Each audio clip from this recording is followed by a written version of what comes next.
St. Augustine notoriously thought that the line between what emperors, kings, and princes do and what bandits do is very thin, if not actually non-existent. If man had not sinned, political domination of man over man would not have been necessary and could not be justified. St. Paul, too, thought that the state, while less than salubrious in many respects, is necessary in order to keep sinful men in some kind of order.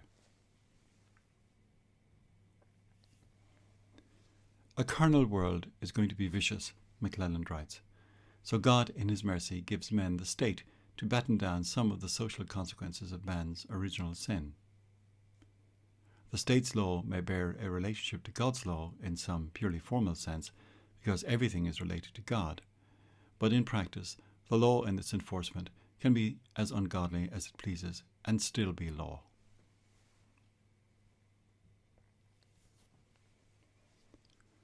For most of the early medieval period, the Augustinian view of politics had held centre stage. With the recovery of the works of Aristotle, in particular his Politics, all that was to change. In the early 13th century, Augustinian pessimism was being challenged on all sides.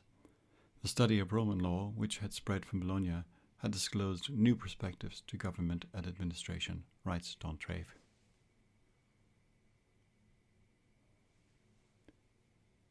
Believing that human nature had been radically altered for the worse, thus requiring the need for an institution to repress the consequences of human sinfulness, Augustine's view appears to be completely opposed to Aristotle. How is Aquinas going to reconcile this apparent tension?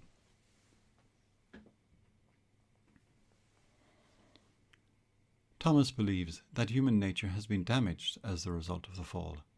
Our intellect is darkened and our will is weakened. But we are still what God created us to be in the beginning.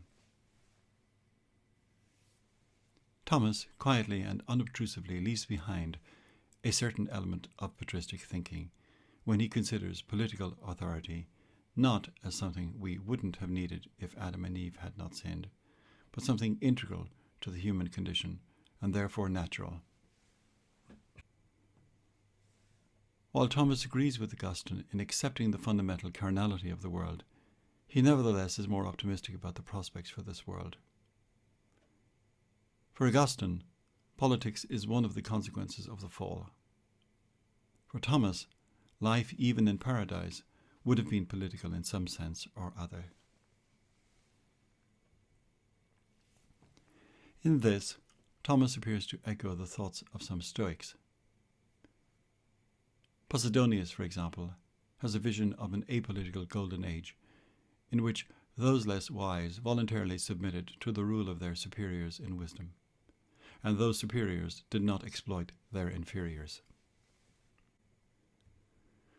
The first men on this earth, and their immediate descendants, followed nature unspoiled. They took a single person as their leader and their law, freely submitting to the decision of an individual of superior mind.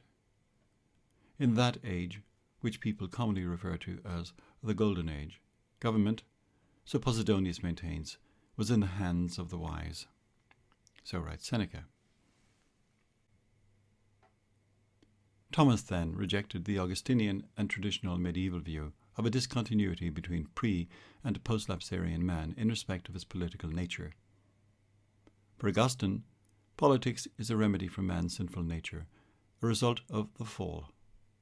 For Thomas, political society is natural to both post- and pre-lapsarian man, with this difference, that before the fall, political rule would have been directive, not coercive. Morel writes, "The concept of political society is thus detached from its previous connection in Christian thought with original sin, its consequences and remedies, and hence from any inherent connection with the economy of redemption and the Church." Politics for Thomas is associated rather with the economy of creation rather than the economy of redemption. Given all this, political society for Thomas has its own legitimate, if limited, sphere of activity.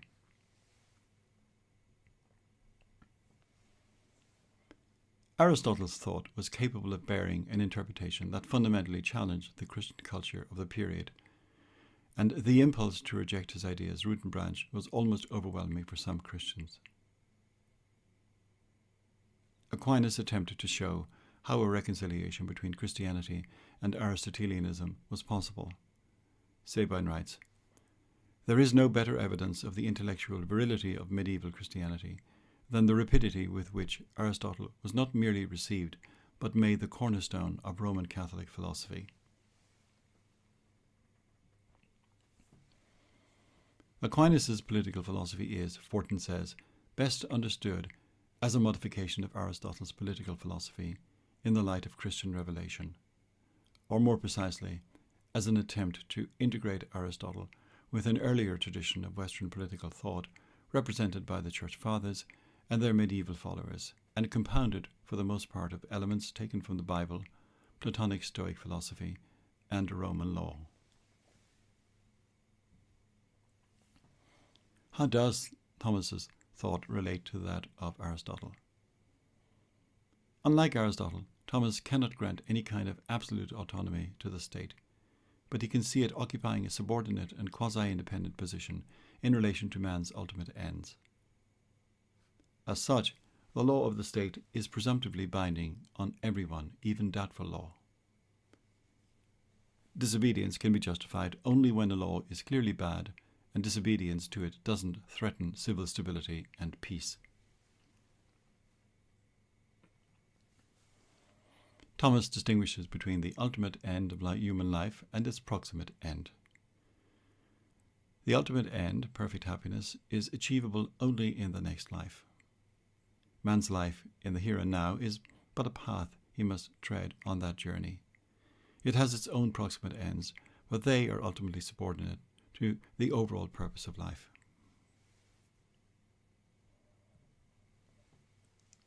Politics, then, is not a hermetically sealed set of human activities having nothing to do with religion.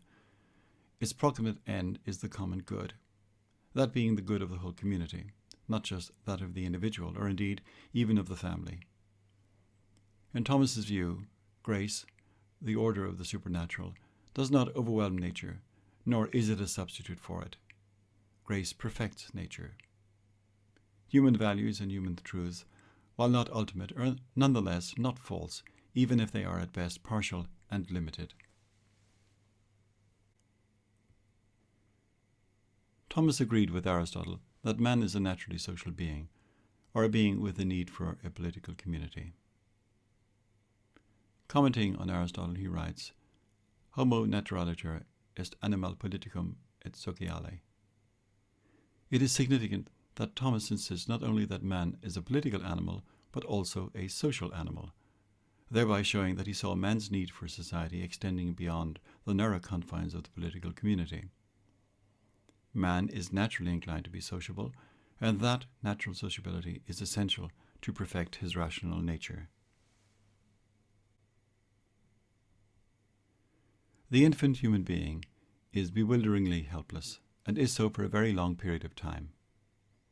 The family is the first natural human society that, as for Aristotle, provides the basic necessities for human survival, and the minimum degree of sociability in which the young human being learns to relate to others, not least through the medium of language. Although necessary, the family has a limited capacity to provide what man needs. For this, we have the political community, the perfect or complete society, in which man can aspire to a full and complete human life. This political community is a complex and differentiated entity in which individuals and families play their parts. It is possible for these parts to put their own ends before that of the political community as a whole, a tendency that, if unchecked, would lead to its destruction. That being so, it is necessary to have some authority whose job it is to look after the good of the entire community and to moderate the centrifugal tendencies of individuals and inferior forms of organization. The good of the entire community, then, has a certain priority, but it does not prevail over private good in all circumstances. There are, in fact, private goods which prevail over public or other common goods. The state's rulers cannot rightly intervene in private relationships and transactions to secure purposes other than justice and peace. Individual good, the common good of the family, and the common good of the state are irreducibly diverse, and private persons need not regard their lives as lived for the sake of the state or its purposes. So writes Finis. The primary purpose of the political community is to maintain the conditions which allow all its parts to function smoothly, or, if not smoothly, at least with minimal roughness. As is the case with Aristotle, Thomas sees this as a necessary condition of human flourishing, but only as a necessary condition. The political community has higher goals than merely maintaining order and preventing the destruction of the common good. It also aims at the good life for all its citizens.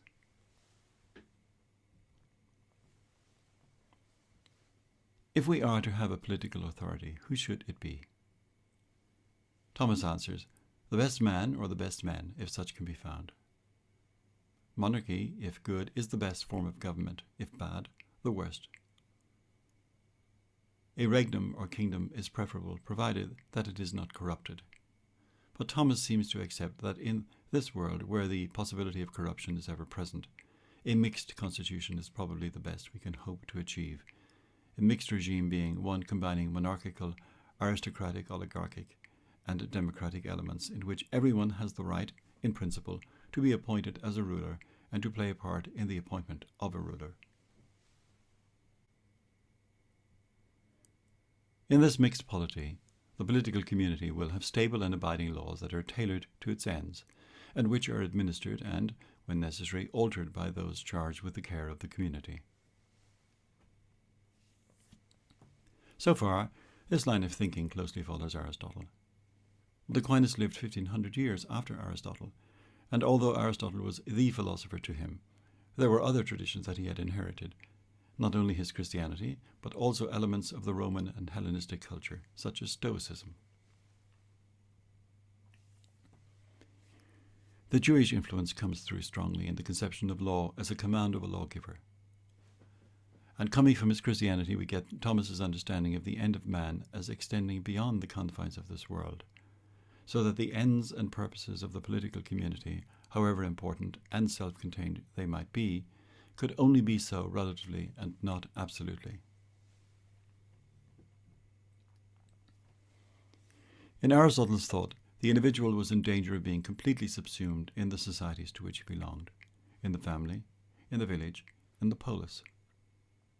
Thomas, in contrast, sees the natural communities as unities of order rather than organic or quasi-organic unities, so that each individual is a centre of freedom and action, a centre never completely absorbed by his belonging to any organisation or community.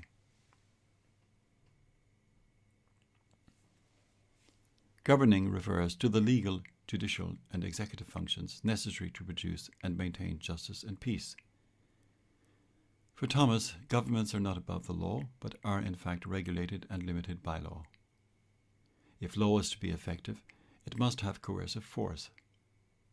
That force may not be exercised by any private person, but by the community as a whole or its political representative.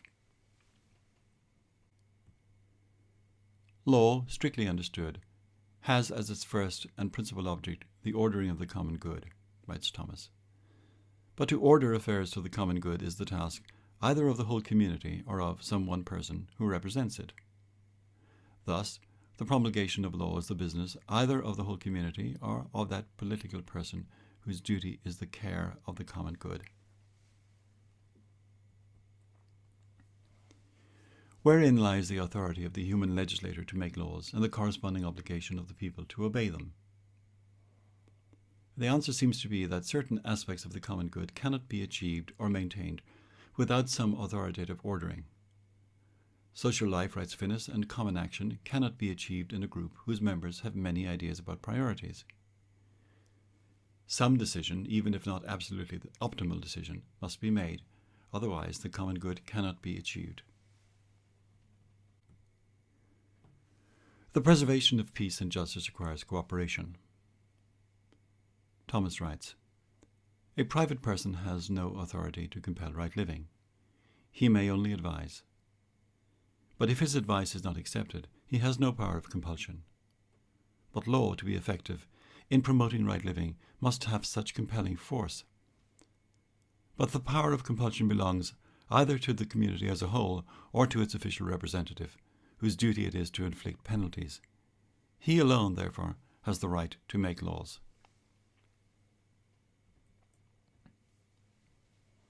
Where does coercion come into all this? The ruler of society has the authority to enforce human law, given that human law is a specific application of natural law. One might wonder why we need coercive governance. Why, asks Finis, can there be no law in the focal sense within families or neighbourhood groups of families? Thomas's answer seems eerily like the one that John Locke will give some 400 years later. Individuals and families cannot be sufficiently impartial for legal judgment and law enforcement. None of us, says Thomas, can rightly be simultaneously prosecutor, judge, and witness. John Finnis remarks that the institution which gives the community its completeness, law and government, needs justification in the face of the natural equality and freedom of persons, and the need to show just why and when their authority overrides the responsibility of parents and the self-possession of free persons above the age of puberty.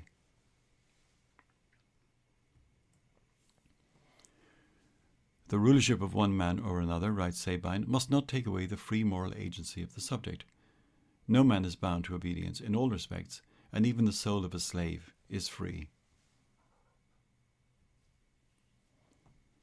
The answer to the question, why coercive government, appears to be that although individuals and families can provide basic goods for themselves, either directly or through production and exchange, there are some goods that individuals and families are not in a position to produce or to produce well. Law and government serve to protect and enhance these basic goods in a way that families and individuals cannot. What is it, asks Finnis, that solitary individuals, families, and groups of families inevitably cannot do well? In what way are they inevitably incomplete?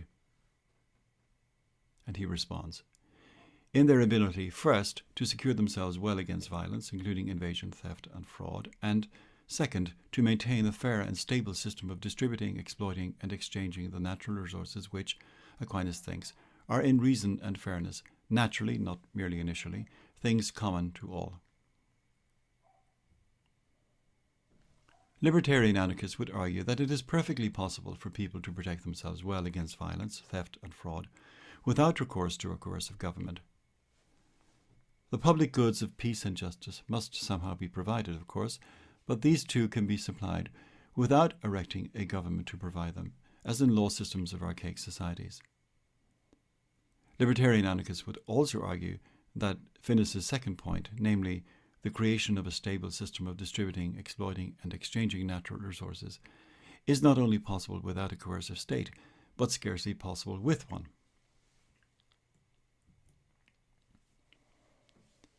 The legislator does not have a blank check to make whatever laws he likes. Laws that would require persons to do things that should never be done should be disobeyed. Generally, laws that are made from greed or vanity, and not for the common good, or laws made outside the authority granted to the lawmakers, or laws that apportion burdens unfairly. These are not so much laws as acts of violence. These can be disobeyed unless disobedience would cause disproportionate disorder. What if men had no evil dispositions and no inclination towards injustice? Would we then have need of governance? The standard interpretation of Thomas here is that, in contrast to Augustine, he believes that even in a state of innocence, we would still need governance. The political rule of man over man would have existed in the prelapsarian condition of innocence, because man is a social animal and lives in society, and there can be no society without someone who exercises authority for the sake of the common good. But Thomas does not say that the governance of the innocent would be coercive, since law is for the unjust, not for the just. Who holds the supreme legislative power in a political community? Thomas answers, either the whole people or those responsible for and representing the whole people. The latter alternative raises the question of representation. How is representation made possible? Finnis argues that this isn't really the issue. He writes, "To extend this idea of representation into an idea that authority must or should have been transmitted by some procedure of transference, however implicit or tacit, from the people to their representatives is to miss the point of the construction and to convert it into a fiction or a sometimes inappropriate requirement for just government." I don't think the issue can be swept under the carpet as breezily as this, and Finnis does concede that the question of representation occupied the mind of some of Thomas's later followers, such as Cardinal Cajetan. The need for a justification for supreme legislative power is made humorously in the film Monty Python and the Holy Grail. King Arthur is recruiting knights for his round table and comes riding up, without a horse, to some peasants, and the following conversation takes place. Arthur: "How do you do, good lady? I am Arthur, King of the Britons. Whose castle is that?" Woman: "King of the who?" Arthur: "The Britons." Woman: "Who are the Britons?" Arthur: "Well, we all are. We're all Britons, and I am your king." Woman: "I didn't know we had a king. I thought we were an autonomous collective." An increasingly frustrating dialogue takes place, in the course of which Arthur again says, "I am your king." The woman: "Well, I didn't vote for you." Arthur: "You don't vote for kings." The woman: "Well, how did you become king then?" Arthur replies, "The Lady of the Lake," and here angels sing, "her arm clad in the purest shimmering samite, held aloft Excalibur from the bosom of the water, signifying by divine providence that I, Arthur, was to carry Excalibur." And the singing stops. "That's why I am your king." And Dennis says, "Listen, strange women lying in ponds distributing swords is no basis for a system of government. Supreme executive power derives from a mandate from the masses, not from some farcical aquatic ceremony." Arthur shouts, "Be quiet." And Dennis responds, "Well, you can't expect to wield supreme executive power just because some watery tart threw a sword at you." Arthur cries, "Shut up." And then Dennis says, "I mean, if I went around saying I was an emperor just because some moistened bint had lobbed a scimitar at me, they'd put me away."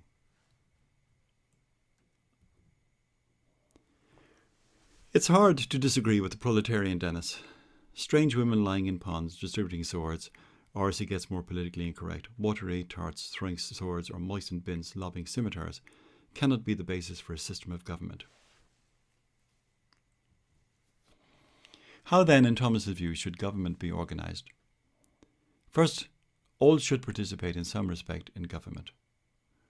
The best government is to be had when we have one virtuous person who commands all and has others under him who also govern virtuously, and when all participate by electing those who rule. This combines the best of monarchy, aristocracy, and democracy. Thomas writes, "This is the best form of constitution which results from a judicious admixture of the kingdom, in that there is one person at the head of it, of aristocracy, in that many participate in the government according to virtue, and of democracy, or popular rule, in that rulers may be elected from the people, and the whole population has the right of electing its rulers." Thomas sees this system exemplified in the Old Testament, when Moses and his successors ruled the people, aided by 72 elders elected by the people. Finnis sees political representation as comprising three givens. Government exists for the sake of the common good, not for the good of the rulers. No one has a natural right to govern. And people's obligation to obey the government is in effect an obligation to obey themselves and their fellow citizens. One can find some elements of covenant or contract in Thomas's thought. Even where rulers exercise regal power, the laws that have been put into force constitute a kind of implied contract between the people and their ruler.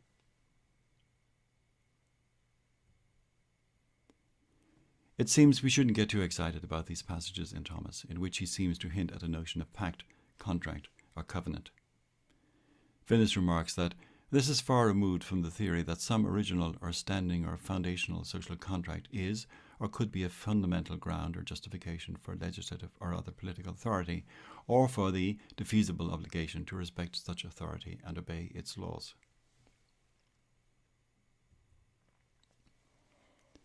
Thomas makes some concessions to popular sovereignty. He allows that the law-making capacity of society belongs either to the multitude or to the person who has care of the multitude. Likewise, custom reveals the law-making capacity of the people. According to Dontrave, Thomas does not endorse the notion that the people have an original or natural right, and that they are the ultimate source of authority. All power is from God. While this is so formally, it doesn't prevent there being a material source of authority in man in setting up particular forms of government. Thomas remarks that the multitude's consent, manifested by custom, has more weight in observing something than the authority of the prince, who only has the power to make law insofar as he bears the person of the multitude. This is an interesting anticipation of an idea that we find expressed once again in a very different mode in Hobbes. Where we have a free community that has the power to establish its own laws, the consent of the whole community is more valuable than the authority of the ruler, for the power of the ruler comes from the fact that he represents the community. Where we have a community without such power, an established custom makes law if it is in fact tolerated by those whose duty it is to legislate. Reason can manifest itself in words or in action. Where law is changed by repeated actions, it is changed in effect by custom, and custom, as manifesting reason, has the power of law. It may, in fact, interpret law or even annul it.